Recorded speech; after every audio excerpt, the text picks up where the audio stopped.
Somebody asked me this question the other day in reference to a discard phase.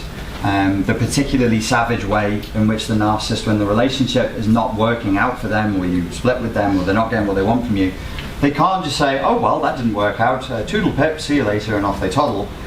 They can't leave you unless you're absolutely destroyed and broken. You have to be completely broken by the leaving. And if they do leave you and you're not destroyed and broken, they'll fucking come back until you are.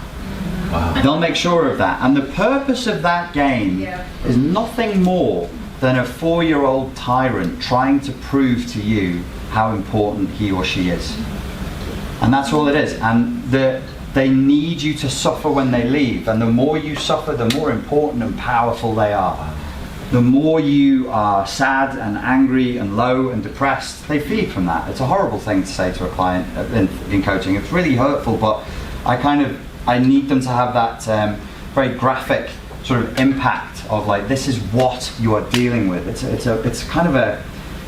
a monstrous entity in some ways, but it's also a very pathetic entity. It's extremely fragile, it's extremely small and petty, and nobody would act in this incredibly emotionally violent way, in a boundaryless violent way, unless they experience themselves as insignificant.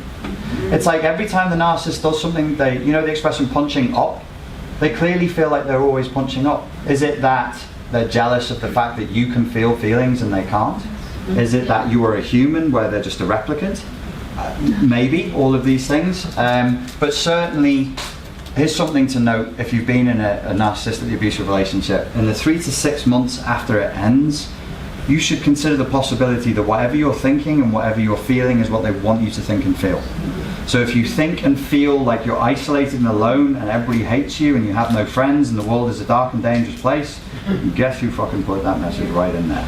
That guarantees a lack of recovery. If you're struggling to recover, it's because they want to know, what my ego needs to know that I have women in other places, in other cities, in other countries that are completely devastated just by the mere lack of my wonderful presence. You're not going to bring up Russell Brand again, are you? Jokes, blood, jokes. Edit that. Yes.